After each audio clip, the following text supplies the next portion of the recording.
आज हिंदी विषय के अंतर्गत बहादुर कहानी जो कक्षा 12 के सभी वर्गों के लिए निर्धारित है, इसका हम लोग अध्ययन करेंगे। बहादुर कहानी का अध्ययन करने से पहले इसके लेखक माननीय अमरकांत जी का एक संक्षिप्त परिचय जानना अति आवश्यक है, क्योंकि व्यक्ति से संबंधित ही साहित्य जीवन पर प्रकाश और समाज का चित्रण होता है। अमरकांत जी का जन्म 1925 ईस्वी में उत्तर प्रदेश के बलिया जिले में हुआ था, एक सामान्य मध्यम परिवार में। इनकी शिक्षा आप कह ले प्राइमरी या प्राथमिक शिक्षा इनकी बलिया में ही हुई। हायर एजुकेशन, इंटरमीडिएट और ग्रेजुएशन के लिए ये जीकेपी गोरखपुर और वर्तमान प्रयागराज, जिसको उस समय प्रयाग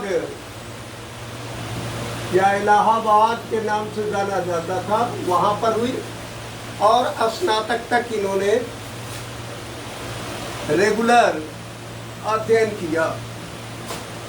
उसी समय 1942 ईस्वी में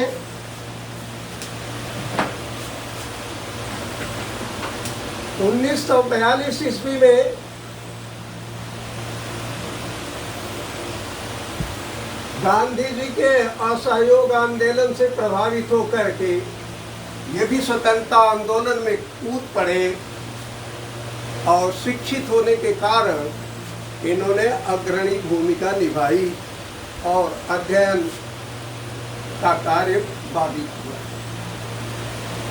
इनकी शिक्षाओं का, इनके हिंदी के महान कार्यों को देखते हुए सरकार ने इनको 2012 ईस्वी में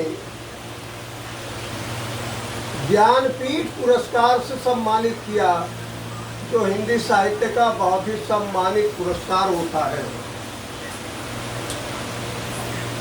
इनकी भाषा साधारण भाषा थी, साधारण हिंदी, उसमें अंग्रेजी, उर्दू, देशज शब्दों के साथ साथ भरपूर मुहावरों का प्रयोग मिलता है। यानी भाषा के क्षेत्र में आप कह सकते हैं कि हिंदी के तो है ही, इसके साथ उर्दू, देशज, अंग्रेजी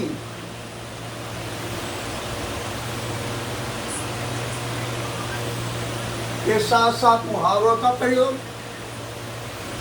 शैली में इनकी ज़्यादातर शैली इनकी निबंध, ये कहानी और उपन्यास की आत्मकथात्मक है, यानी जिसके मुख्य पात्र ये स्वयं ही है और हिंदी साहित्य के इस महान समाज सेवी का इस दुनिया से 2024 ईस्वी में 17 फरवरी को अंत हो गया। ये हमेशा के लिए इस दुनिया को छोड़कर चले। ये तो एक सामान्य परिचय था लेखक अमरकांत का। हिंदी की ये कहानी बहादुर बहुत ही दिलचस्प कहानी है और बहादुर ही इस कहानी का नायक भी है। बहादुर कौन है, क्या है, ये कहानी पहले शीर्षक की दृष्टि से ही आप देखिए कितना आकर्षित करती है। हर कोई सोचता होगा ये बहादुर कौन है, कोई बहुत बड़ा लड़ाकू है, कोई बहुत बड़ा सेना का अधिकारी है या क्या है। ऐसा कुछ नहीं है। अमरकांत जी चूंकि मध्यम वर्ग के व्यक्ति थे, मध्यम वर्ग में इनका जन्म हुआ था, इसलिए इन्होंने मध्यम वर्ग का ही बड़ा ही मार्मिक, सजीव और यथार्थपरक चित्रण किया है। यहाँ देखिए, पहला पात्र बहादुर, यह है कौन? एक नेपाली लड़का है जिसका घर नेपाल और बिहार के बॉर्डर के गांव में है, जिसकी उम्र सिर्फ 13 साल है। ये लड़का भी एक मध्यम, क्या बल्कि कह सकते हैं निम्न परिवार का बच्चा है। इसके पिता युद्ध में शहीद हो गए थे। इसकी माता का स्वभाव कुछ उग्र किस्म का था, बार बार उसे मारती पीटती थी। और 13 साल का बच्चा थोड़ा सेंसिटिव हो जाता है। वो माँ के दुर्व्यवहार से एक दिन घर छोड़ देता है, मामूली वस्त्र पहने हुए, और वहाँ से 6 किलोमीटर दूर पर उसका बस स्टैंड पड़ता है। उस बस स्टैंड से बस पकड़ करके ये लड़का गोरखपुर आ जाता है। और गोरखपुर में ये अमरकांत जी उस समय एक मामूली कर्मचारी थे, सेवा में थे। और इनकी पत्नी निर्मला है, किशोर इनका एक स्टूडेंट बेटा है जो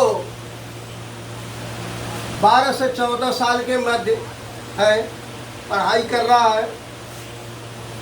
कुछ इनके रिश्तेदार हैं जो सपरिवार इनके घर आते हैं। कहानी का प्रारंभ होता है बहादुर के अपने माँ के दुर्व्यवहार के कारण घर छोड़ करके गोरखपुर बस से पहुँचने के। इधर निर्मला अमरकांत जी से बार बार ये कहती है अपनी थकावट, अपनी परेशानी, कि सबके घर नौकर हैं, हमारे यहाँ नौकर नहीं। मैं काम करते करते थक जाती हूँ, बेसुध हो जाती हूँ, कोई मुझे पूछने वाला नहीं। और इसी बीच अमरकांत जी के घर पर इनके साले यानी निर्मला के भाई भी आए हुए हैं। उसी समय इस नेपाली लड़के बहादुर की मुलाकात होती है। ये उसको बुला घर लाते अपने, और उसके बाद नौकर की ज़रूरत थी ही। उससे जब पूछते हैं पता लगा कि वो स्वयं काम की तलाश में है। इनके साले भी कहते हैं कि बहुत अच्छा लड़का है, सुशील लड़का है, नेपाली है, काम करने में ये लोग बड़े प्रतिबद्ध होते हैं। फिर वहाँ सब लोग उससे पूछते हैं तुम्हारा नाम क्या है, क्यों आए। वो सारी बात अपनी बताता है, और नाम पूछने पर वो अपना नाम दिल बहादुर बताता है। माय नेम इज दिल बहादुर। निर्मला उससे कहती है आज से तुम दिल बहादुर के बजाय बहादुर तुम्हारा नाम रहेगा, और इसी नाम से तुम जाने जाओगे। फिर वो काम करना शुरू कर देता है। काम करते करते शुरू में निर्मला का व्यवहार, अमरनाथ जी का व्यवहार, उनके बेटे किशोर का व्यवहार, नेपाली बच्चे बहादुर के साथ जो दिल बहादुर से बहादुर हो गया है, बहुत ही अच्छा सबका व्यवहार रहता है। लेकिन आप जानते ही हैं समय बड़ा बलवान होता है। कालांतर में ही उसके साथ सबका व्यवहार परिवर्तित हो जाता है। निर्मला उसे पहले तो अपने पुत्र के जैसा व्यवहार करती है, उसके खाने पीने सारी चीज़ों का पूरा ध्यान रखती है। अमरकांत भी भरपूर है, किशोर भी उसके साथ खूब खेलता है, घूमता फिरता है, बातें करता है। लेकिन कुछ दिनों के बाद निर्मला के व्यवहार में पहले परिवर्तन होता है, और गांव की ही कुछ औरतें, पास पड़ोस की कुछ औरतें उनसे कहती हैं, अरे आप नौकर के लिए खाना बना के खिलाती हैं। सबके घर तो नौकर अपना खाना खुद बनाते हैं। अब निर्मला को समझ में आया कि कम से कम बहादुर का भोजन तो हमें नहीं बनाना पड़ेगा, इसलिए वो रात को भोजन बनाते हुए उससे कहती हैं तुम अपनी रोटियां खुद बना लो। वो अवाक रह जाता है कि अचानक ये परिवर्तन कैसे हुआ, क्यों हुआ। और बिना कुछ खाए पिए रोटी भी नहीं बनाता, डांट सुनने के बाद भी चुपचाप सो जाता है। लेकिन भूख का मारा भूखा प्यासा बेचारा क्या करता, सुबह को अपनी रोटी बना करके खाता है। और बात बात पर निर्मला उसे डांटती फटकारती है। उसके बाद किशोर उसको बिल्कुल गुलाम, बिल्कुल मामूली सा सेवक समझ करके, खरीदा हुआ दास समझ करके उससे अपनी साइकिल साफ कराता है, जूते साफ कराता है, कपड़े धुलवाता है, प्रेस कराता है, सारा काम करता है। और ज़रा सा भी कहीं किसी तरह की लापरवाही होती तो फौरन उसको पीट भी देता है, उसके साथ मारपीट भी करता है। ये चीज़ शुरू में तो निर्मला और अमरकांत जी दोनों किशोर को ही समझाते हैं, डांटते हैं पहले। लेकिन अपना पुत्र तो अपना पुत्र है, पुत्र की ममता में निर्मला ने को बहादुर के अंदर बहुत सी कमियां दिखाई देने लगी। उन्होंने उसको ताना दिया, व्यंग कसा, तुम्हारे इस दुर्व्यवहार के कारण ही तुम्हारी माता तुम्हारे साथ ऐसा व्यवहार करती थी, और किशोर भी तुम्हारी चाल चलन के कारण, तुम्हारे व्यवहार के कारण ही ऐसा करता है। यूं ही चलती रही कहानी। एक दिन इस परिवार के यहाँ इनके कुछ रिश्तेदार आते हैं, सब परिवार, और आने के बाद खाली हाथ आते हैं। थोड़ी देर के बाद एक नाटकीय घटना घट जाती है, घटना अंजाम पाती है।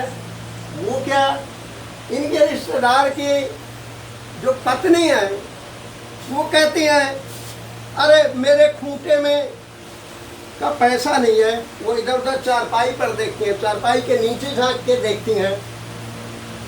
कहती 11 रुपए थे, वो नहीं है, मैंने सोचा 4 रुपए वापस में जाने का किराया हो जाएगा, कुछ आए हैं तो कहीं खाली हाथ नहीं जाना चाहिए, कुछ मिठाई ले लेते, लेकिन अब तो वो भी नहीं है, मैं क्या करूं। अब उनको लगता है कि ये पैसा और कोई नहीं बल्कि अमर बहादुर ने ही लिया है, क्योंकि ये कई बार आया गया है। फिर वो पूछती भी हैं, फिर ये निर्मला उसको डांट करके, समझा करके, चुपके से वो करके, लालच दे करके पूछती हैं। लेकिन सच तो सच होता है, सच को आँच क्या, हर बात पर बहादुर नहीं करता है, क्योंकि उसने चोरी किया भी नहीं है।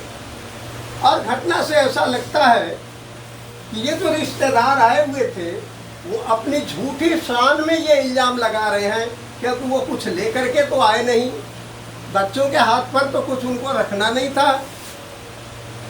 अब वो ऑफिस से जब आते हैं, अमरकांत जी घर की स्थिति को देखते हैं, रिश्तेदारों की पत्नी की बात को सुनते हैं, तो उनको भी पहले गुस्सा आता है, लेकिन फिर भी उनको ये लगता है कि ऐसा हो नहीं सकता। ये बहादुर तो बड़ा होनहार, बड़ा क्रियाशील और अपने काम से काम रखने वाला है। ये तो घर में कभी पैसे इधर उधर गिरे मिल जाते हैं तो उसको दे देता है, बता देता है कि ये पैसे हैं, ये रुपए हैं। ये मेहमानों का पैसा, रिश्तेदारों का गिरा हुआ पैसा कैसे ले सकता है। बहरहाल निर्मला के व्यवहार उसके प्रति दिन पर दिन उग्र होता गया। उसको मारते पीटते हैं और तरह तरह के ताने देती हैं। और एक दिन ऐसा हुआ कि वो घर छोड़ करके चला जाता है, जो कुछ पहले रहता वही, अपनी तनख्वाह भी नहीं लेता। फिर जब अमरकांत जी आते ऑफिस से, पता लगता उनको कि बहादुर नहीं है। किशोर भी खोजने के लिए निकल जाता है, कहीं उसका आता पता नहीं चलता। तब सच्चाई तो तब सामने आती है जब उसका पर्दाफाश हो। तो निर्मला भावुक होकर के कहती है, अरे वो गया, अपने कपड़े जूते भी नहीं ले गया, तनख्वाह भी नहीं लिया, वो अपना वेतन भी नहीं ले गया, मैं उसे उसका वेतन दे देती और साथ में 2-4 रुपए और दे देती हूँ उसको अलग से। लेकिन ये बेचारा अपने आत्मसम्मान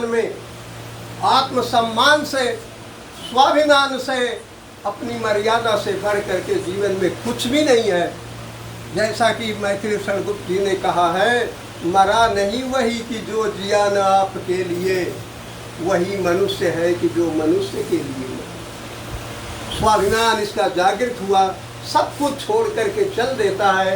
यही कहानी का अंत है।